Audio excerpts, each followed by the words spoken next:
मैदान खिताबत का सफर करते करते हिंदुस्तान के एक अजीम मुक़र्रिर तक पहुंचने की जसारत और जुरात करता हूं। अजीमुल मर्तबा रफ़ीउश शान मुफ़क्किर क़ौम मिल्लत हज़रत मौलवी मोहम्मद याक़ूब साहब बहादुर गंजवी, हिंदुस्तान का वो मुक़र्रिर जो हर बड़ी अजीज मुक़र्रिर है और खासकर जिहाद खिलाफों का पसंदीदा मुक़र्रिर है। आइए दोस्तों, हज़रत वाला से गुजारिश की जाए कि आप तशरीफ लाएं और अपने नूरानी व इरफानी खिताब से हम तमाम सामीन को मज़ीद मुस्तफ़ीज़ फरमाएं।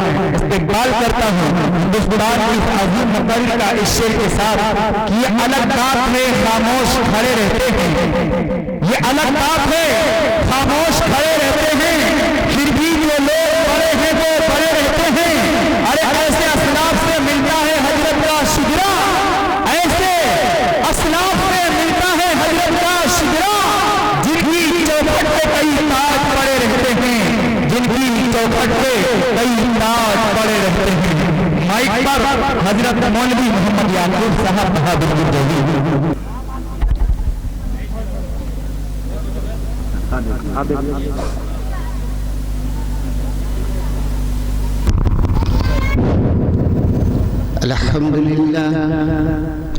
अल्हम्दुलिल्लाह नहमदुहु व नस्तईनुहु व नस्तगफिरुहु व नु'मिनु बिही व नतवक्कलु अलैहि व नऊज़ु बिल्लाहि मिन शुरूरि अनफुसिना व मिन सय्यिआति अअमालिना मन यहदिहिल्लाहु फला मुदिल्ल लहु व मन युद्लिलहु फला हादिय लहु व नशहदु अन ला इलाहा इल्लल्लाहु वहदहु ला शरीक लहु व नशहदु अन्ना मुहम्मदन अब्दुहु व रसूलुहु।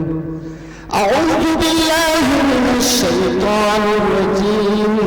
बिस्मिल्लाहिर रहमानिर रहीम। अल्हम्दुलिल्लाहि रब्बिल आलमीन अर्रहमानिर रहीम मालिकि यौमिद्दीन। इय्याका नअबुदु व इय्याका नस्तईन। इहदिनस सिरातल मुस्तक़ीम सिरातल लज़ीना अनअमता अलैहिम गैरिल मग़ज़ूबि अलैहिम वलद्दाल्लीन। मेरे मुहतरम हज़रात और मुअज़्ज़ज़ साथियों, घड़ी के एतबार से 12 बजने वाला है, 12:05 हो गए। अब सच्ची बात अगर पूछी जाए तो बयान का टाइम नहीं है, इसलिए कि 12 के बाद जो भी वाज बयान होता है वो अल्लाह को मकबूल नहीं होता, वो अल्लाह को मकबूल नहीं होता।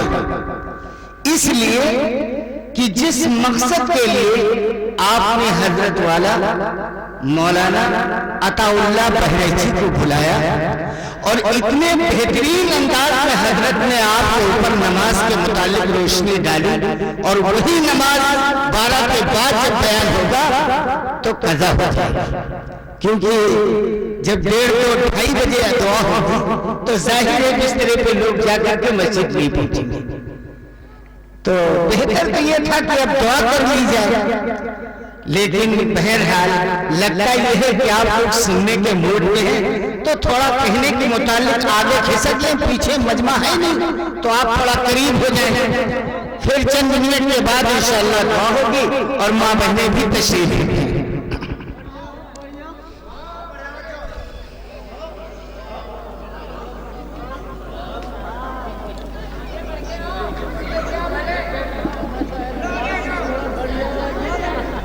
हाँ, बहुत अच्छे हैं भाई, बड़ी खुशी की बात है, बहुत प्यारे भाई, आप बहुत अच्छे हैं।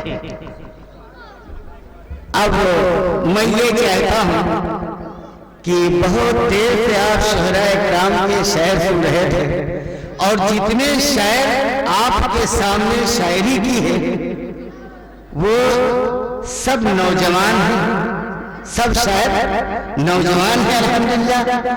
और मैं शायरों की फहरिस्त में तो लगता हूं कि मैं सबसे बूढ़ा हूं, मैं सबसे बूढ़ा हूं, इसलिए कि मेरी दाढ़ी इस बात की सबूत देती।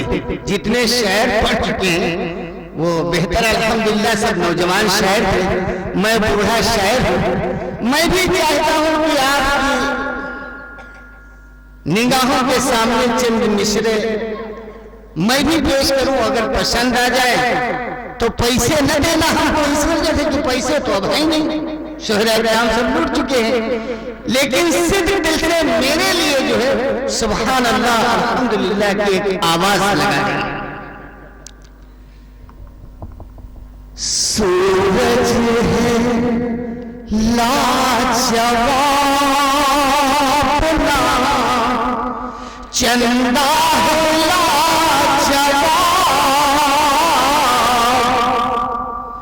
सूरज है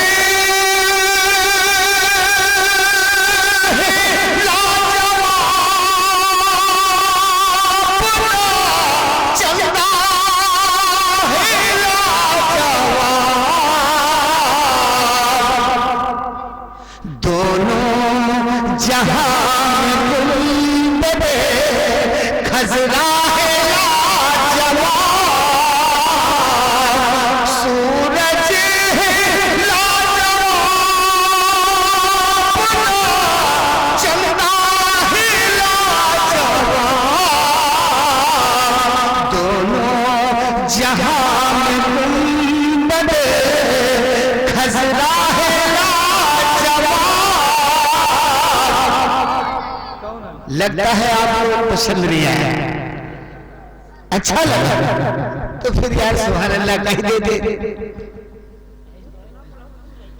सूरज है लाजवाब ना, चंदा है लाजवाब,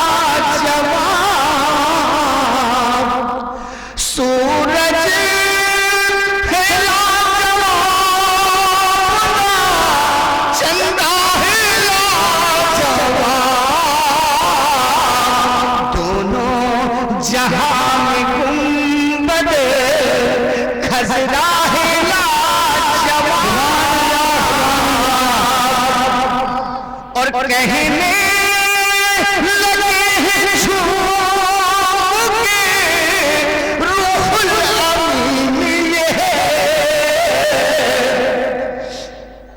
कहने लगे हैं झूम के रूहुल अमीन ये है, आमना तेरे लाल का चेहरा है लाजवाब, आमना तेरे लाल का चेहरा है लाजवाब,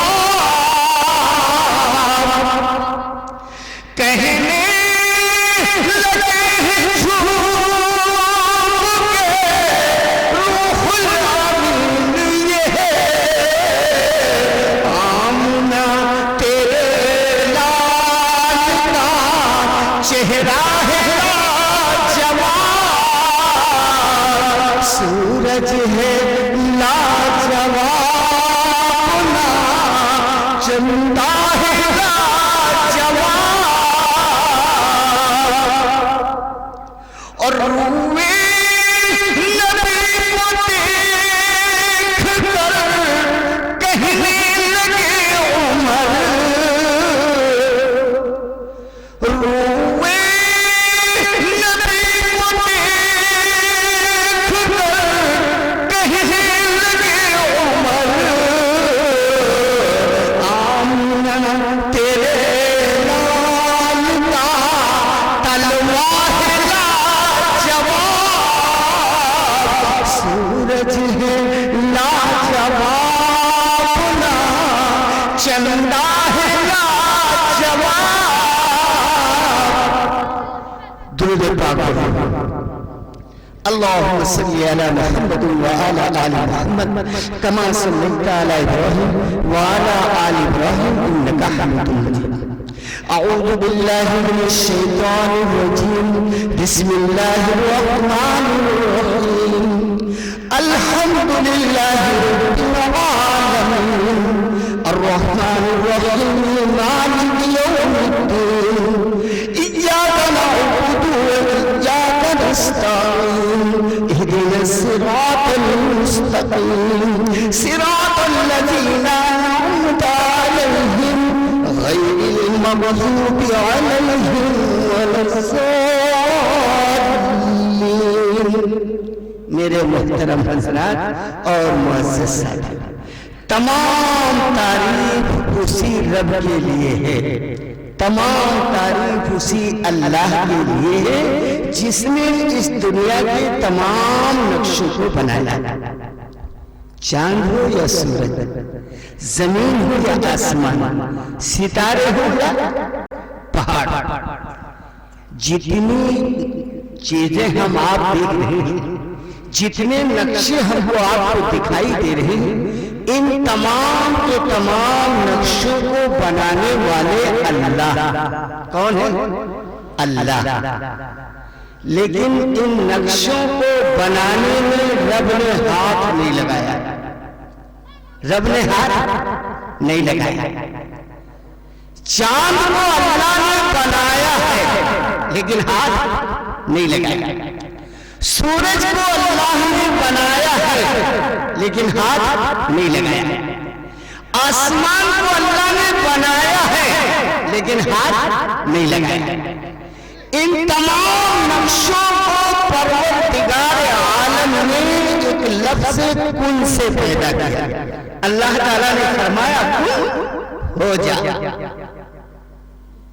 बस लफ्ज़ कुन जिसे कहते हैं, अल्लाह ने फरमाया कुन हो जा।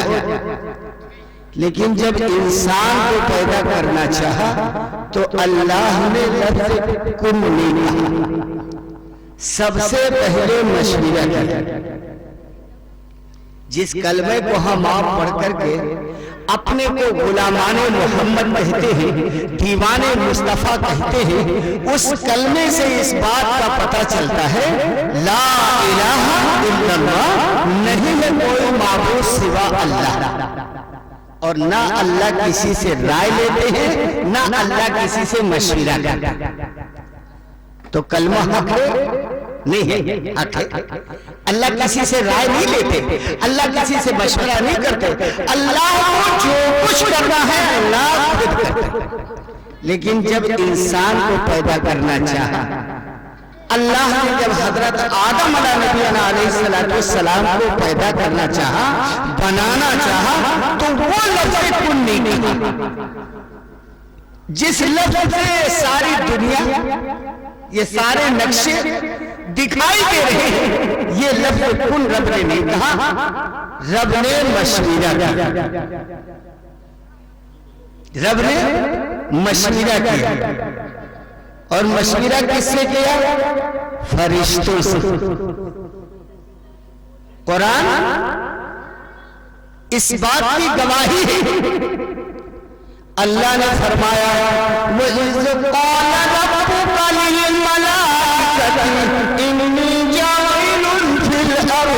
खलीफा, ऐ फरिश्तों सुना तुमने, मैंने इस रूए जमीन के ऊपर एक अपना नाइब यानी खलीफा हजरत आदम अलैहिस्सलाम को पैदा करना चाहते हैं, बनाना चाहते हैं। ऐ फरिश्तों तुम्हारी राय क्या है?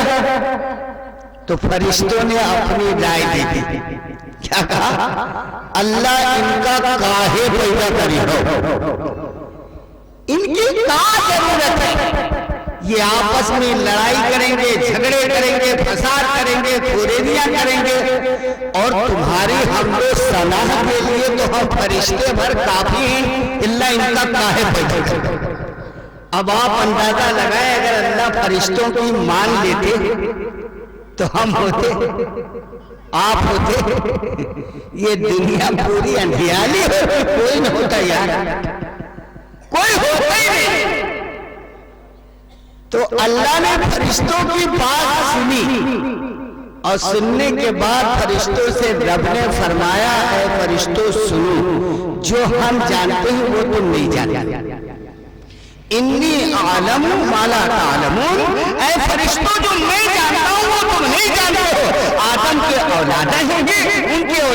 में लड़ाई झगड़े फसाद खुरेजियां बवालात तमाम के तमाम जुल्म सितम होंगे, फिर भी एक अदा मुझे उनकी महबूब है, एक अमल मुझे उनका पसंदीदा है।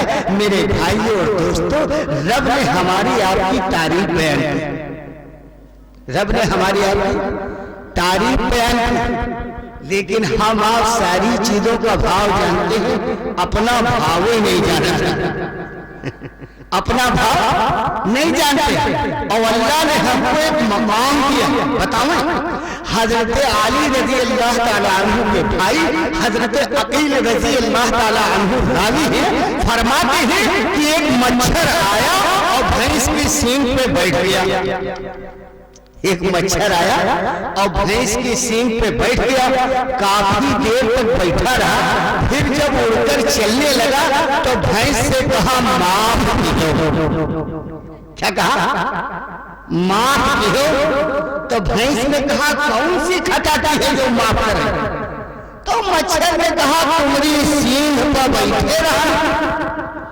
तो भैंस कब बैठ रहा?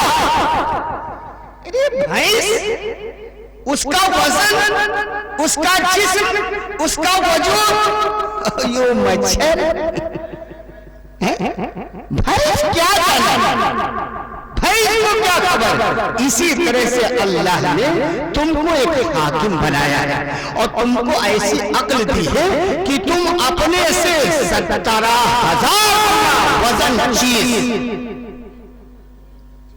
जिस्म जशामत वाली अल्लाह ने उसको तुमको मालिक बना दिया, तुमको उस पे हाकिम बना दिया। जैसे हाथी कितना बड़ा जानवर, और पिलवान, पिलवान अरे बहुत है। अगर हमने थोड़ा कमजोर हो तो 60 पैसे, और वरना 30, 35, 40 बस हाथ है नहीं। लेकिन हाथी की पुष्प पे जब पिलवान बैठे और उसके बाद हाथी से कहो सूट चलोगे सिद्ध चलोगे कचेरी के, तो हाथी क्या करेगा? जैसे भैंस ने कहा था कि कब बैठे रहो, ऐसे तो हाथी कहीं आज तुम कचेरी हो। अरे ये 35-40 किलो का इंसान और हाथी का पिलवान, लेकिन अल्लाह ने इसको अक्ले सलीम अता की है। इंसान बड़ा अक्लमंद है, इंसान बहुत होशियार है, इंसान को रब ने अपने हाथ से बनाया है, इसके अंदर कोई कमी नहीं लगा सकता, इसके अंदर कोई कजी नहीं लगा सकता। अब सच्ची बात बताओ, अगर हाथी पिलवान से नाराज हो जाए और जब पिलवान हाथी की पुष्ट पे बैठता है तो किसी तरह की लबकुशाई नहीं करता, न नौ कहता, न बा कहता, न हट कहता, न तक कहता, बल्कि उसके सर के करीब बैठ करके और पैर के अंगूठे से कान की लौ के सामने इशारा करता। और अगर हाथी उसके इशारे को न समझे तो मार से पिलवान उसके सर को छलनी करते थे। मार बल्छी पिलवान उसके सर को छलनी कर देता, लेकिन रब ने उसके ऊपर हुकूमत बख्शी है इंसान को, हाथी की मजाल नहीं कि वो अपने पिलवान से बेअदबी करे। और अगर उसको गुस्सा आ जाए और सूंड से पकड़ के खींच के नीचे रख ले और उसके बाद कोई किस्म का जोर गुस्सा न दिखावे, ना पैर रखे, घूम के खड़ा हो गया और पैखाना कर दे, तो ये पिलवान बचेगा? अरे कभी हाथी गुजरता हो देखो 5-5 किलो धुंधा गिरावट, ये पिलवान बचेगा? तो अल्लाह ने इंसान को हाकिम बनाया है, और हाथी ही नहीं, बड़े बड़े चौपाए, बड़े बड़े दरिंदे, शेर जैसे दरिंदे को इंसान के कब्जे में अल्लाह ने कर दिया। इंसान बड़ी हिकमत वाला, इंसान बड़ी फितरत वाला, इंसान को अल्लाह ने अक्ले सलीम अता की है, लेकिन ये सब कुछ पावर देने के बाद अल्लाह ने इंसान को अपनी इत्तिबा के लिए पैदा किया है, अपनी इबादत के लिए पैदा किया है। इंसान को मनमानी जिंदगी गुजारने के लिए नहीं पैदा किया। 18,000 मखलूक अल्लाह ताला ने पैदा की है, जिसमें सारी मखलूक को पालने का नज़्म अल्लाह ने अलग अलग रखा है। सिर्फ एक मखलूक है जिसको अल्लाह एक मखलूक है इंसान, जिसको अल्लाह रोटी से पालते हैं, जिसको अल्लाह रोटी से पालते नहीं पालते। एक इंसान ऐसी मखलूक है जिसको अल्लाह रोटी से पालते हैं। और जितनी मखलूक रब ने पैदा की है, 18,000 मखलूक को पालने का नज़्म अल्लाह ने अलग अलग रखा। अगर 18,000 मखलूक की ग़िज़ा इंसान की होती तो सच्ची बात बताओ दाल का भाव, अगर हाथों की दाल मिले, अगर भैंसों की दाल तो दिक्कत होती नहीं। तो अल्लाह ने इंसान के लिए बेहतरीन ग़िज़ाएं रखी, और भैंस के लिए भूसा, हाथी के लिए तैरा। वो अल्लाह कितने बड़े कारसाज, हमको अच्छा बनाया और अच्छे रिज़्क़ से पालने का वादा किया। किसी मखलूक को अल्लाह मिट्टी से पालते, किसी मखलूक को अल्लाह फलों से पालते, किसी मखलूक को अल्लाह पानी से पालते, किसी मखलूक को अल्लाह हवा से पालते। एक मखलूक है जिसको अल्लाह ताला ने इंसान के खून से पालने का वादा किया है। वो मखलूक कौन है? वो मखलूक कौन जानते हैं? नहीं समझ में आई बात। वो मखलूक है खटमल। वो कौन सी मखलूक है? खटमल है नहीं। अगर अल्लाह कह देते तमाम इंसानों से कि हर महीने में तुमको 50 ग्राम खून देना पड़ेगा, एक मखलूक हमने बनाई है वो तुम्हारे खून से पलेगी, कोई दे तैयार हो? लेकिन जिस मखलूक को अल्लाह ने इंसान के खून से पालने का वादा किया है, उस मखलूक को अल्लाह ने सब्र भी बहुत दिया है। जो मखलूक अल्लाह ने इंसान के खून से पली है, वो न कहीं दाल खाते हैं, न चावल, न नामदान, न पानी पिए। खटमल अपने मौके महल में पलंग के ऊपर बैठा, और जब ज्यादा हो जाते हैं और सोने वाला बंदा पलंग से हट जाता है कि खटमल बहुत हो गई यार, खड़ा करो ना इसे, तो वो खटमल कहीं नहीं जाते हैं। वो नियत कर लेते हैं, जैसे आप रमजान में नियत करते हैं बेशौम गदिन नवैतुम मिन शहर रमजान, तुम दिन के लिए रोजे की नियत कर लेते हो। खटमल 40 महीने में 40 दिन की दुआ कर लेते हैं, 4 महीने की दुआ कर लेते हैं, पढ़ लेते हैं नियत बेशौमी गदिन नवैतुम मिन शहर रमजान। हम पक्के से बैठे हैं, कब हो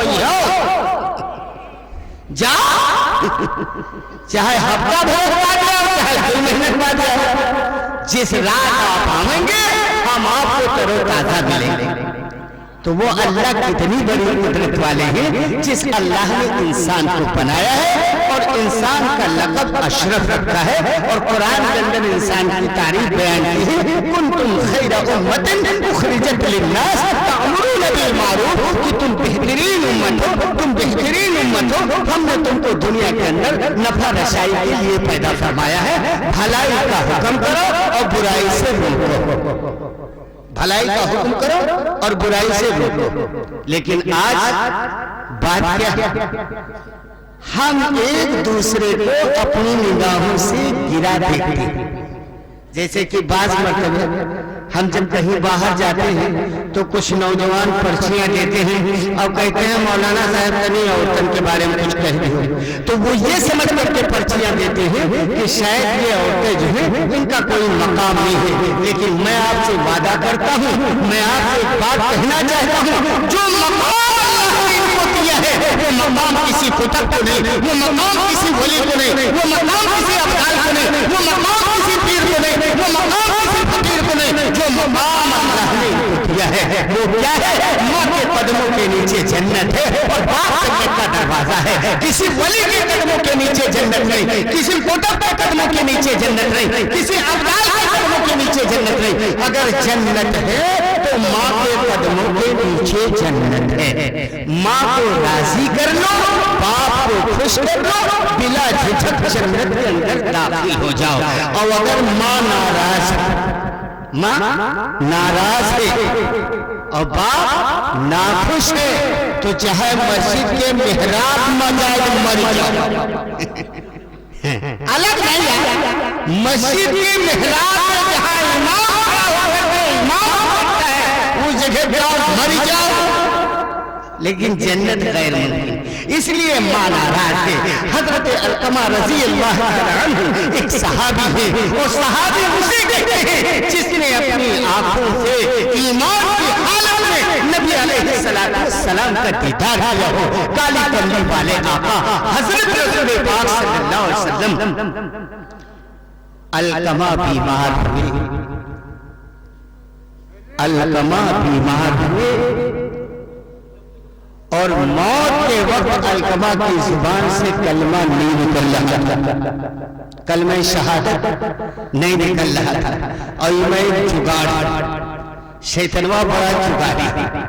ये कलमा इतना वजनी है, ये कलमा इतना वजनी है, इतना वजनी है, अगर ये कलमा मौत के वक्त किसी बंदे को नसीब हो जाए और वो खुलूस के साथ तौबा करे, इस कलमे शहादत को पढ़ ले, अशहदु अल्ला इलाहा इल्लल्लाह,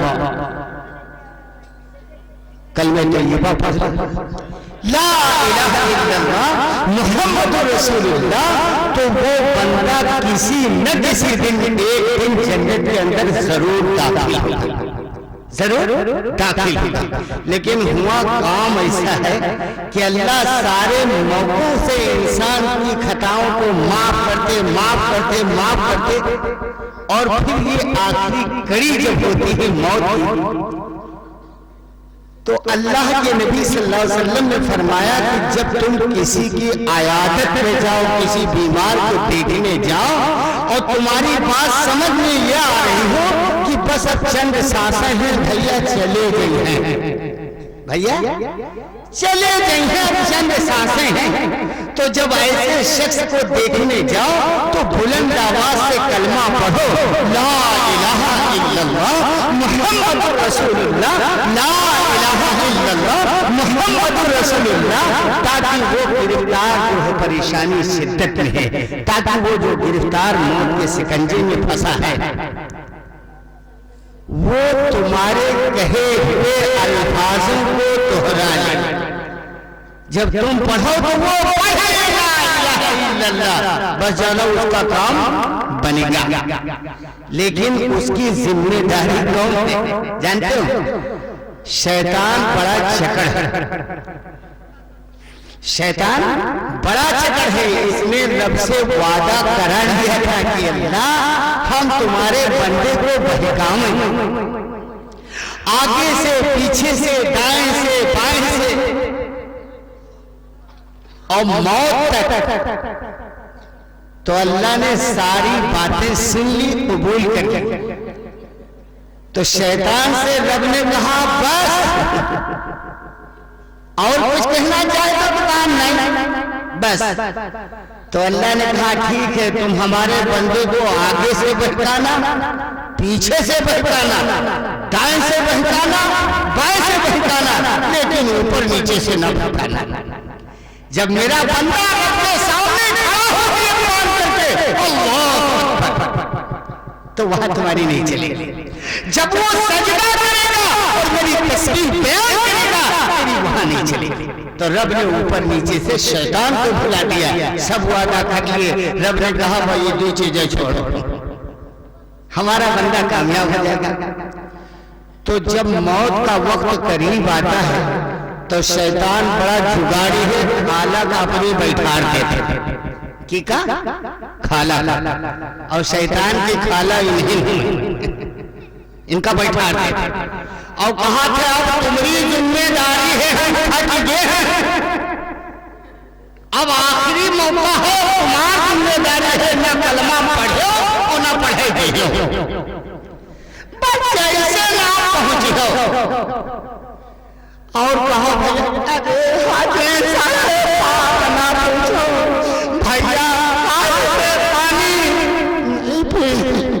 नई कलमा पढ़ी है न तुमका पढ़ाई जाएगी पहले से आला, ये इनकी जिम्मेदारी।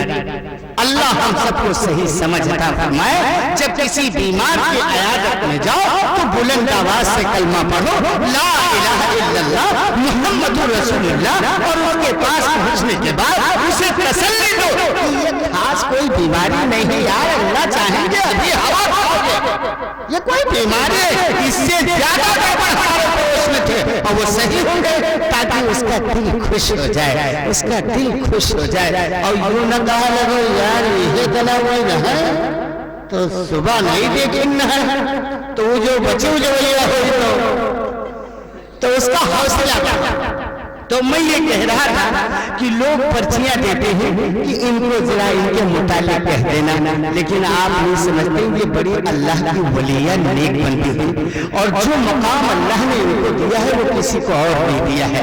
और अभी आपने देखा कि वो मासूम बच्ची जो आपके सामने चंद कलमात पढ़ करके नबी पे दुरूद भेज करके और इतना बेहतरीन वास किया है, अल्लाह के हर माँ की गोद में ऐसी बच्ची हो और उसकी माँ वलिया होगी, तब तो ये मकाम हासिल हुआ।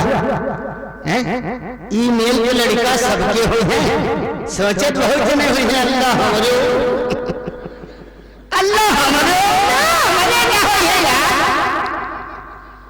जिसने अपनी बच्ची को दीनी तालीम सिखाया है और जिसने अपनी बच्ची को कुरान पढ़ाया है, जिसने अपनी बच्ची को आलिमा बनाया है, उसकी होने वाली नस्ल की ये दलील, उसके होने वाली नस्ल की ये दलील है। अल्लाह ऐसी माँ को जन्नत का आला मकाम, माँ के कदमों के नीचे जन्नत है और बाप जन्नत का दरवाजा है। लेकिन आज हमारा हाल क्या है, हम उनके शिकवे शिकायत पे लगे रहते हैं, और जो प्यारे महबूब आका मदनी सल्लल्लाहु अलैहि वसल्लम ने फरमाया उसके ऊपर नजर नहीं डालते कि मेरे आका क्या फरमाते, मेरे आका क्या फरमाते। देखो अगर तुम्हें काम लेना है तो इनको एक मकाम दिया है रब ने, और इनका हिसाब ये है कि जैसे टेढ़ी लकड़ी, प्यारे महबूब ने फरमाया कि औरत टेढ़ी लकड़ी, औरत टेढ़ी लकड़ी, और टेढ़ी लकड़ी को सीधी करने के लिए नरमी की जरूरत है। क्या नरमी? जैसे आपने देखा होगा कि लोग लाठी जो रखते हैं वो जब धनिया से लाठी काटते हैं तो वो बहुत टेढ़ी होती है, कहीं एक फुट इधर का जाता है कहीं उधर का जाता है, लेकिन जब उसको लाते हैं तो हल्की गर्म आंच दिखाते हैं, फिर आहिस्ता आहिस्ता जोर लगा करके उसको ऐसा सीधी कर देते हैं लगता है पेड़ नहीं बने। प्यार करके सीधे, अब अगर वहां गुस्साए फूट लगाओगे तो फट से चरक जाएगी, टूट जाएगी। तो औरत की मिसाल फरमाया कि औरत टेढ़ी लकड़ी है, इसको सीधी करने के लिए नरमी की जरूरत है। इससे मोहब्बत से पेश आओ, इंशाअल्लाह तुम्हारी दुनिया भी बन जाएगी और आखिरत भी बन जाएगी। तुम काम लेना नहीं जानते हो, जब कहीं बाहर से घर तशरीफ लाओ तो मुन्नी की अम्मा की थोड़ी तारीफ कर दो कि मुन्नी की अम्मा क्या बताए, मैं तो मोटरसाइकिल से गया था और बैठकर सवारी बस से गया था, लेकिन या अल्लाह आने जाने का इतना थकान हो गया है कि मैं कह नहीं सकता, कहीं तेल लगा दो, मैं कह नहीं सकता। या अल्लाह, और इनकी जब तारीफ करोगे तो साथ साथ ये भी कह दो या अल्लाह हमारा ये हाल है, तुम्हारा क्या हाल होगा। तुम तो भैंसियों देखाओ, नांदों देखाओ, लड़कों देखाओ, बुधियों देखाओ, चूल्हों देखाओ, खेतों देखाओ, या अल्लाह तुम्हारा हाल क्या होगा। बस एक कटोरी में तेल लेकर आ जाए, और जब ये पैर दबाना शुरू करें तो फिर चंद मिनट के बाद इनसे कहो कि देखो तुम आराम करो, बहुत थकी हो, इंशाअल्लाह काम हो। अब अगर कहीं डायरेक्ट कह दियो कि मुन्नी का माहौल तेल लगाओ, हम सोच रहा है, बात यार कितनी जिम्मेदारी है। बच्चों को नहलाना, धुलाना, कपड़े बदलना, वक्त से चाय देना, और तुम गवर्नर बनके दिन भर के बाद आओ तो तेल लगाना। मेरे भाई थोड़ी प्यार से, मोहब्बत से प्यारे महबूब काली कमली वाले आका ने फरमाया कि जो औरत इस रहती दुनिया के अंदर, जो औरत इस रहती दुनिया के अंदर मेरी बेटी फातिमा का जो अमल तैयार कर ले, वो जन्नत के अंदर जरूर आता। वो कौन सी औरत? करेगी पैरवी जो हजरत फातिमा ज़हरा की, करेगी पैरवी जो हजरत फातिमा ज़हरा की, मैं दावे से कहता हूँ वो औरत जन्नती होगी, मैं दावे से कहता हूँ वो औरत जन्नती होगी।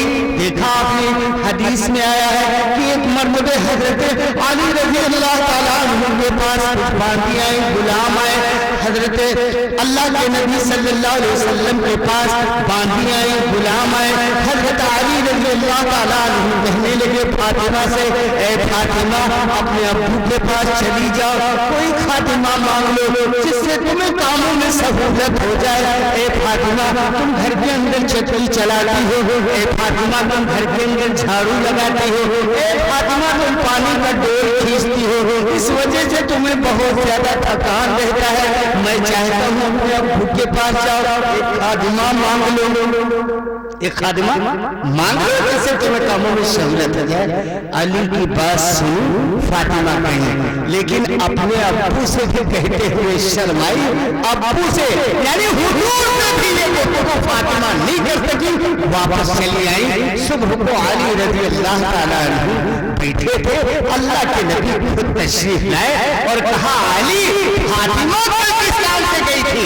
तो अली ने कहा अल्लाह के नबी फातिमा को हमने भेजा था कि आपसे कोई खादिमा मांग ले जिससे कामों में सहूलत हो जाए। तो अल्लाह के नबी बेटी फातिमा को खादिमा नहीं दिया, बांधी नहीं दी, गुलाम नहीं दिया, बल्कि बेटी फातिमा को बुलाया और बुलाने के बाद कहा बेटी फातिमा सब्र करो। क्या कहा? बेटी फातिमा सब्र करो और इन तुम्हारे कामों को थकान के दूर करने के लिए, इन तुम्हारे कामों के थकान को दूर करने के लिए मैं तुम्हें चंद कलमात बताता हूँ। ऐ बेटी जब तुम बिस्तर पे जाना तो 33 मरतबे सुभान अल्लाह, 33 मरतबे अल्हम्दुलिल्लाह, 34 मरतबे अल्लाह अकबर। ऐ बेटी फातिमा पढ़कर इसे सीने पे दम कर लेना, पूरे दिन के थकान को दूर करने के लिए यही चंद कलमात काफी है। इसीलिए इसको तस्बीह फातिमा कहा गया है, इसीलिए इसको तस्बीह फातिमा कहा गया। प्यारे नबी ने अपनी बेटी को क्या तरकीब दी, बेटी को क्या इस्लाह की। लेकिन आज हमारी बेटी अगर आकर के और ससुराल की शिकायत कर दे कि अब्बू हमारे सास इस तरह से नजर आती हैं, हमारे शोहर इस तरह की गुफ्तगू करते हैं और हमारे खुसर इस तरह से गुफ्तगू करते हैं, तो हम अपनी बेटी को सब्र नहीं दिलाएंगे, अपनी बेटी को तसल्ली नहीं देंगे, बल्कि ये कहेंगे बेटिया रुको फैसला हो, बेटिया फैसला हो होने वाला। प्यारे नबी चाहते तो अली से फैसला कर लेते, लेकिन प्यारे नबी अपनी बेटी फातिमा को तस्बीह बतलाई कि बेटी सब्र करो, ये कलमात पढ़ो। मेरे भाइयों और दोस्तों, जब हम अपने बच्चों को दीनी तालीम सिखाएंगे, जब हम अपने बच्चियों को दीनी तालीम सिखाएंगे, उन्हें कुरान पढ़ाएंगे, उन्हें हाफिज बनाएंगे, फिर वो हमारे मकाम को जानेंगे। अब्बू का मकाम क्या है, अम्मी का मकाम क्या है। लेकिन आज हमारा माशरा बिगड़ा हुआ है। जब बच्चों को बनने का मौका होता है, बच्चों को वसीयत नसीहत करने का वक्त होता है, तो हम बच्चों को बिगाड़ देते हैं। जैसे कि गोद में बच्चा मुस्कुराने लगा, हंसने लगा, तो हम अपने बेटे को छड़ी पकड़ाते हैं और पकड़ाने के बाद अम्मी को मार खिलाते, कहते हैं भैया अम्मी को मार दो, अम्मी को मार दो। तो जब उसने नन्हे हाथों से अम्मी को मारा तो अम्मी बहुत खुश हुई और फिर अम्मी ने गोद में भैया को लिया और कहा भैया अब्बू को मार दो। तो उसने अब्बू को मारा। अब अब्बू अम्मी दोनों अपने बेटे को मार की नसीहत कर रही है। अब वो जब बेटा बालिग हुआ, सयाना हुआ, अगर उसको मंकियात सिखाया होता, अगर उसको सहाबी रसूल के वाकयात सुनाया होता, अगर उसे कुरान पढ़ाया होता तो वो माँ बाप के हुकूक को समझता। लेकिन अब जब उसे मार सिखाया था, उसे तालीम नहीं सिखाया, जब ये बूढ़े हुए वो जवान हुआ, जब ये बूढ़े हुए और वो जवान हुआ तो सोचा लाओ कूटे खाएंगे। तो एक दिन उठाया डंडा, तो ठीक ठाक किया, दूसरे महीने मामली बने बस करना नहीं। अच्छा ये बताओ, जब बनने का वक्त था बिगाड़ दिया रूप बसकरन से बनी है। अल्लाह पाक हम सबको सही समझता था। वो अल्लाह की वलिया नेक बनती है जिन्होंने अपने बच्चे को ऐसी इस्लाह, ऐसी तरबियत दी है कि मासूम बच्चा है, अब्बू नहीं कह सकता है, अम्मी नहीं कह सकता है, लेकिन वो जो अल्लाह की वलिया नेक बनती है वो अपने बच्चे को इस्लाह करती है, तरबियत लगाती है। जब कोई बूढ़ा दरवाजे पे पहुंचता है तो अपने नन्हे बच्चे से कहते भैया अब्बू को सलाम कर लो, भैया दादा को सलाम कर लो। वो बेटा दादा को सलाम वालेकुम नहीं कह सकता, लेकिन अपने मन में हाथ को पेशानी पे चढ़ा लेता। अम्मी कहती देखो भैया सलाम कर रहा, वो अपना हाथ पेशानी पे ले लेता, इशारा करता। वो बड़ा बूढ़ा समझदार आदमी उस लफ्ज़ जिगर के लिए दुआ करता है, अल्लाह पाक तुम्हारी जिंदगी में बरकत अता फरमाए, अल्लाह पाक हमारे भैया को इल्म की दौलत से नवाजे। मानो दौलत ना जाती सर ले चलो, मानो दौलत ना जाती हो सर ले चलो, मानो दौलत ना जाती हो सर ले चलो, उनके कदमों पे रखने को सर ले चलो, उनके कदमों पे रखने को सर ले चलो। और रहमतें तो जहाँ की खुशी के लिए, रहमतें तो जहाँ की खुशी के लिए, अपने दामन दुरूदों से भर ले चलो, अपने दामन दुरूदों से भर ले चलो। मालो दौलत ना सर ले चलो। अल्लाह जान के भूखे नहीं, अल्लाह माल के भूखे नहीं, अल्लाह तुम्हारे आमाल को देखते हैं, तुम्हारी नीयत को देखते हैं। अगर अल्लाह को जान की जरूरत होती तो जब हजरत इब्राहिम आला नबी अलैहिस्सलाम अपने बेटे इस्माइल को रब की रजा के लिए, रब को राजी करने के लिए छुरी हाथ में ली और मंजिले मकसूद पे पहुंचे और इस्माइल को लिटाया, छुरी हाथ में ली। अगर अल्लाह को खून की जरूरत होती तो अल्लाह छुरी से कहते जल्दी कर जा, अल्लाह कहते जल्दी कर जा। लेकिन अल्लाह अपने दोस्त को, अल्लाह अपने खलील को आजमाना चाहते थे। अल्लाह को जान की जरूरत नहीं थी, अल्लाह को खून की जरूरत नहीं थी। जब देखा कि मेरा खलील, मेरा दोस्त मेरे फरमान के मुताबिक अपने बच्चे को मेरे सामने सर तन से छुटा कर देगा तो अल्लाह ने फौरन हुक्म फरमाया और छुरी से कहा, ऐ छुरी रुक जा, अगर एक रोया इस्माइल का कट गया तो तुझे हिसाब देना पड़ेगा, तुझे हिसाब देना पड़ेगा। पता ये चला कि छुरी के अंदर काटने की ताकत है, छुरी के अंदर काटने की सलाहियत है, लेकिन हुक्म अल्लाह के मुहताज है। अगर अल्लाह हुक्म फरमाए काटो तब कटी, और अल्लाह हुक्म नहीं करे तो रेता ये हुक्म अल्लाह का है। जब अल्लाह चाहेंगे तो निकले। एक हमारे यहाँ बहुत काफी दिन की बात है, आप लोगों ने सुना होगा कि वो प्रमुख साहब जो है, अरे हमारे बहादुर के आगे, हाँ वो तो वो एक जो है वो कैसियत को थोड़ा पानी 5 कदम। बांसुरे के पास वो नाला क्या कटा था सैलाब पे, तो बस बहुत होगा 15 कदम होगा। उस कश्ती में बैठे 3 आदमी, एक आदमी मारे सब कुछ नहीं, खूब दादा हाथ गए, कुछ भाई नहीं गया। तो पता ये चला कि छुरी के अंदर काटने की ताकत है, लेकिन अल्लाह की, आग के अंदर जलाने की सलाहियत है, लेकिन हुक्म अल्लाह। अगर आग के अंदर अपने आप को जलाने की कुव्वत होती, सिफत होती, तो जिस आग के अंदर हजरत इब्राहिम डाले गए थे वो आग थोड़ी नहीं थी, वो आग थोड़ी नहीं थी।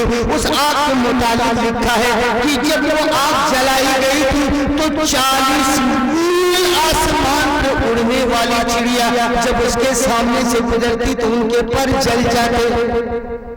इतनी बड़ी आग, और उस आग के अंदर हजरत इब्राहिम को डाला गया, लेकिन अल्लाह ने कहा ऐ आग तू ठंडी हो जा, कुल्ला या नारू कूनी बरदन व सलामन अला इब्राहिम, ऐ आग तू ठंडी हो जा सलामती के साथ मेरे इब्राहिम पे। तो आग के अंदर जलाने की सलाहियत है, लेकिन हुक्म अल्लाह की मोहताज है। पानी के अंदर डुबोने की सलाहियत है, लेकिन हुक्म अल्लाह की मोहताज है। अगर पानी को जला डुबोने की सलाहियत होती तो हजरत यूसुफ अलैहिस्सलाम को उनके भाइयों ने दगा दी थी और कुएं के अंदर ढकेला था। अगर पानी के अंदर ये सिफत होती, जलाने डुबोने की सलाहियत होती, तो पानी डूबो करके लाख फरकता। लेकिन जब उनके भाइयों ने दगा दी, यूसुफ को कुएं के अंदर ढकेला तो कुआं पानी नीचे चला गया। यूसुफ खड़े, पानी गवा नीचे, अल्लाह का हुक्म नहीं। तुम पता ये चला मेरे भाइयों दोस्तों, अल्लाह दिल देखते हैं, अल्लाह नियत देखते हैं। अल्लाह ना तुम्हारे जान के भूखे हैं, ना अल्लाह तुम्हारे माल के भूखे हैं। अल्लाह पाक हम सबको सही समझ, अल्लाह पाक हम सबको सही समझता फरमा। तो मैं ये कह रहा था कि उस रब का कितना बड़ा इनाम है, जिस रब ने हमको आपको बनाया, वो अल्लाह कितने बड़े कारसाज है जिन अल्लाह ने हमको आपको पैदा किया। और मेरे भाइयों और दोस्तों, हमारे आपके जिम्मे एक काम रखा कि तुम भलाई का हुक्म करो, बुराई से रोको, और जिस जन्नत के लिए हम आप दुआ मांग रहे वो जन्नत तय हो चुकी है, वो जन्नत तय हो चुकी है। लेकिन शर्त ये है, न वो जन्नत मस्जिद में तय हुई है, न जन्नत वो मदरसे में तय हुई है, न जन्नत खेत में तय हुई है, न जन्नत खलियान में तय हुई है। जन्नत ऐसी जगह के ऊपर तय हुई है, जन्नत ऐसे मकाम पे तय हुई है जहाँ जिब्रील जैसा मुकर्रब फरिश्ता भी नहीं पहुंच सकता। अल्लाह के नबी जो अर्श के ऊपर तशरीफ ले गए, प्यारे महबूब को जब रब ने बुलाया अर्श के ऊपर, जिसे मेराज कहते हैं, जब सरकार मेराज तशरीफ ले गए, रब से गुफ्तगू हुई, रब ने बुलाया, रब ने बुलाया, और जब रब से महबूब से गुफ्तगू हुई तो महबूब ने अपना गम सुनाया, महबूब ने अपना गम सुनाया। कौन सा गम सुनाया?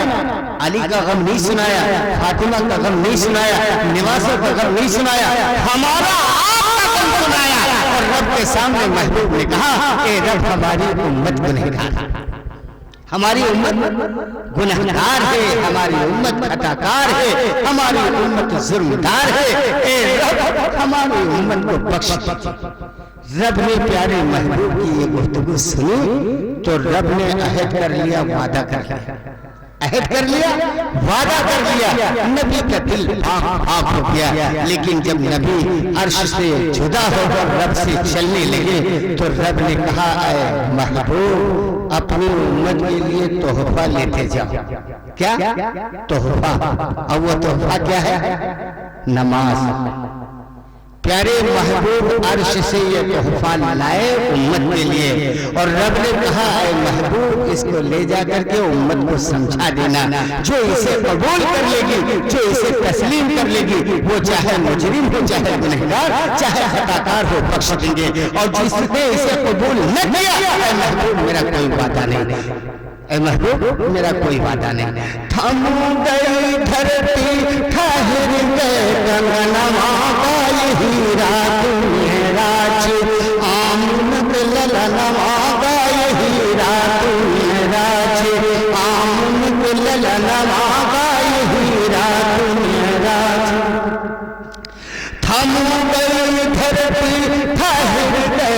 कंगनमा गाय हीरा तुम्हें राज, आमनक ललनमा गाय हीरा तुम्हें राज।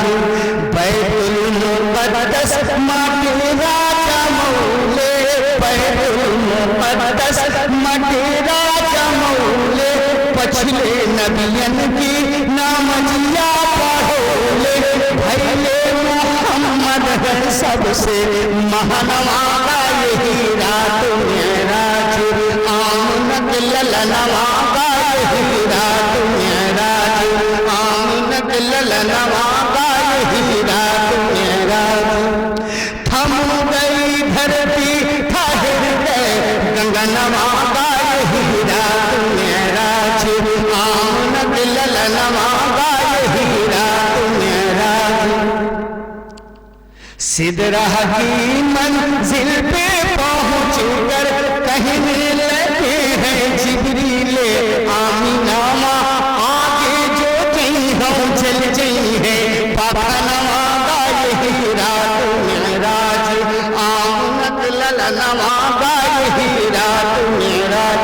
अल्लाह के नबी सल्लल्लाहु अलैहि वसल्लम जब मेराज तशरीफ ले गए तो जिब्रील अमीन थे साथ में, लेकिन जिब्रील ने पूरा सफर नहीं किया, बल्कि वो मकाम जिसे सिदरा कहते हैं, सिदरा की मंजिल पे पहुंचकर जिब्रील ठहर गए और कहने लगे, ए अल्लाह के नबी, अब आगे जाने की हमारे अंदर हमारे आगे जाने की हमारी मजाल नहीं, आगे हम नहीं जा सकते हैं। अगर आगे कदम बढ़ाएंगे तो उस रब की तजल्ली से हमारे पर चल जाएंगे। सिदरा की मंजिल पे पहुंच कर कहने लगे हैं जिब्रील आमीना माँ, आगे जो कहीं हम चल गई है पापनवा गाय हीरा तुम्हें राज, आमनक ललनवा गाय हीरा तुम्हें राज। थम गई धरती ठहर गए गगनवा गाय हीरा तुम्हें राज, आमनक ललनवा गाय हीरा तुम्हें राज। तो मैं ये कह रहा था, न अल्लाह को जान की जरूरत है, न अल्लाह को माल की जरूरत है। अल्लाह अपने बंदे को आजमाते हैं जैसे माँ अपने बेटे को आजमाती, जैसे माँ अपने बेटे को आजमाती। जब बेटा गोद में मुस्कुराने लगता है, बेटा गोद में उछलने लगता है, तो माँ कहती है कि देखो बेटा चीजों को समझने लगा, बेटा खाने की चीजों को अपनाने लगा। अब जब कहीं बाहर से घर तशरीफ लाया करो तो मिलने के लिए कोई तोहफा लाया, कोई तोहफा लाया। तो जब अब्बू बाहर से घर आते हैं तो अपने भैया के लिए कोई तोहफा लाते हैं, और जब वो मियाँ बीवी दोनों आदमी इकट्ठा होते हैं तो अपने लगते जिगर के हाथ में वो तोहफा पकड़ाते हैं। एक जानिब बच्ची ने पकड़ा और दूसरी जानिब वाले हाथ बढ़ाया भैया। जैसे भैया ने पकड़ा तो आमीन का भैया लाओ, तो बेटा कहता नहीं।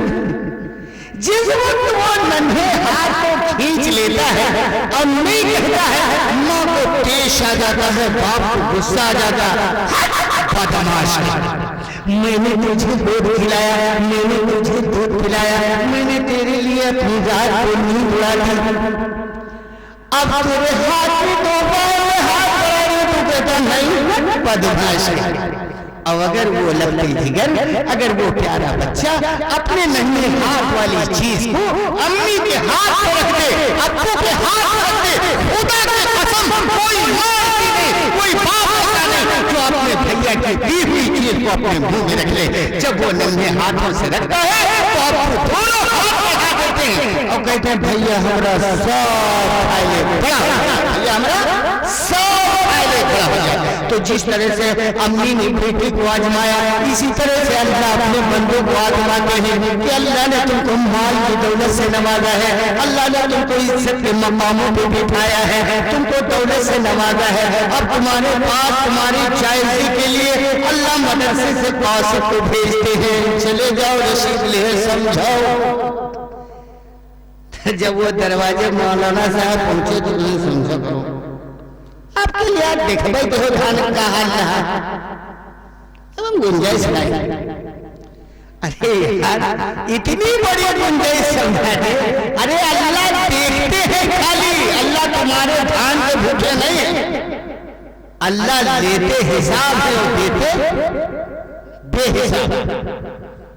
अल्लाह लेते हिसाब है और देते बेहिसाब।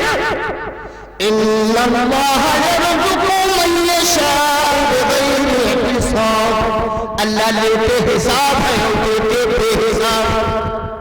देते बेहिसाब। अब एक मौका है कि खेत के अंदर बुआई करना है। 10 किलो गेहूं एक बीघे खेत के अंदर 12 किलो बोए दिए जाए और बोना नहीं बल्कि उनको खेत के अंदर पहुंचा करके पूरे खेत में बिखेरना है। वो कहा जनता जितना लहसुन बोआ जाए कि लो पर चलो बो। अगर कहीं गेहूं लहसुन की तरह से बोया जाता, सच्ची बात बताओ कब तक बीती? लेकिन अल्लाह ने कहा बिस्मिल्लाह करके फेंको, बिखराओ पूरे खेत में। तो जब आदमी खेत में पहुंचा कहा अल्हम्दुलिल्लाह बिस्मिल्लाह फेंको, चाहे चित गिरे चाहे पट गिरे चाहे उल्टा गिरे चाहे सीधा गिरे चाहे 10 किलो डाले हो अल्लाह कितने देंगे? 400 किलो देंगे। 400। जिसने अपने खेत के अंदर 10 किलो बीज डाला है अल्लाह उसको उसी खेत के अंदर 400 किलो देंगे। अच्छा ये 10 किलो ना डाला और खेत के मेड़ जाके बैठो और ये चैला ले जाओ और लुबान ले जाओ और ऊपर चैला धर के सुलगाओ खेत की जोताई नहीं कर सके, अल्लाह खेत के अंदर बीज नहीं डाल सके, लेकिन अल्लाह जिस तरह से तूने सबको 400 किलो देने का वादा किया है अल्लाह का 50 किलो बनी। हमें याद है इसको ढीला बीज डालो जन्नत मांगा जाए। मौलाना साहब दुआ करो जन्नत, जन्नत का कोई भूसड़ी हुआ है। जन्नत अल्लाह ने मोमिन के लिए बनाई है, हक है, सच है, लेकिन जन्नत वाला अमल करना पड़ेगा। जन्नत किसी के बाप की नहीं है। अगर दुआ से जन्नत मिल जाती तो हजरत नूह अलैहिस्सलाम अपनी बेटी कनान के लिए दुआ कर देते। अगर दुआ से जन्नत मिल जाती तो हजरत इब्राहीम अलैहिस्सलाम अपने बाप आज़र के लिए दुआ कर देते। अगर दुआ से जन्नत मिल जाती तो अल्लाह के नबी सल्लल्लाहु अलैहि वसल्लम अपने चचा अबू जहल के लिए दुआ कर देते। पता क्या चला कि दुआ से जन्नत नहीं मिलेगी, जन्नत वाला अमल करना पड़ेगा। क्या बात?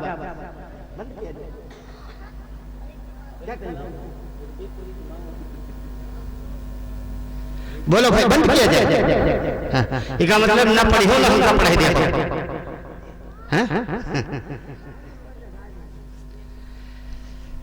दुरूद पढ़िए। अल्लाहुम्मा सल्ली अला मुहम्मद व अला आलि मुहम्मद कमा सल्लैता अला इब्राहीम व अला आलि इब्राहीम। घड़ियां गिन गिन दिन बीतत है, रतियां गिन गिन तारे। घड़ियां गिन गिन दिन बीतत है, रतियां गिन गिन तारे। मन माहू उठत है कैसे आऊं तोहरे द्वारे। सोवत है मोरे भाग अजू तक होवे कब भोर। मुसाफिर चलते बाकियों, मुझको क्या करना है आका यह संसार की माया। मुझको क्या करना है आका यह संसार की माया। मेरे लिए जन्नत से बढ़कर है कमली की साया। आवत है जब याद मदीना तड़पतो है मन मोर। मुसाफिर चलते बाकी ओर, मुसाफिर चलते बाकी ओर। सोना चांदी हीरे मोती सब माटी के ढेर। सोना चांदी हीरे मोती सब माटी के ढेर। तो चलो छोड़ सारे जिद की हेरा फेरी। जोड़ ले तो से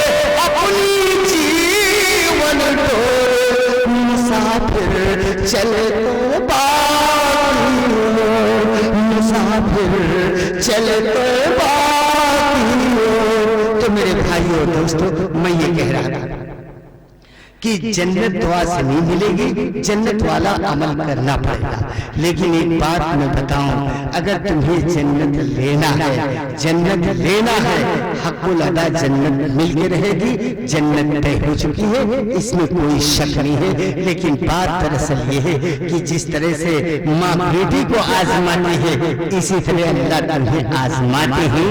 अल्लाह तुम्हारे दिल को देखते हैं, अल्लाह तुम्हारे क़ुलूब को देखते हैं। मैंने कहा कि गेहूं को बिखेरना तुम्हारा काम, गेहूं का बिखेरना तुम्हारा काम है, और उस गेहूं से सेव निकालना अल्लाह का काम। अच्छा, गेहूं सच्ची बात बताओ, सब सीधे होते, कोई गेहूं कर्मठ होते, कोई पट होते, कोई चित्त होते, लेकिन सुने सबके ऊपर होते। ये किसका काम है? अल्लाह। तो जिस तरह से अल्लाह रब्बुल आलमीन बिखरे हुए गेहूं की सुई को ऊपर निकाल देंगे, इसी तरह से अल्लाह रब्बुल आलमीन हमारी टूटी फूटी नमाजों को सुधार लेंगे, कबूल कर लेंगे। लेकिन पढ़ो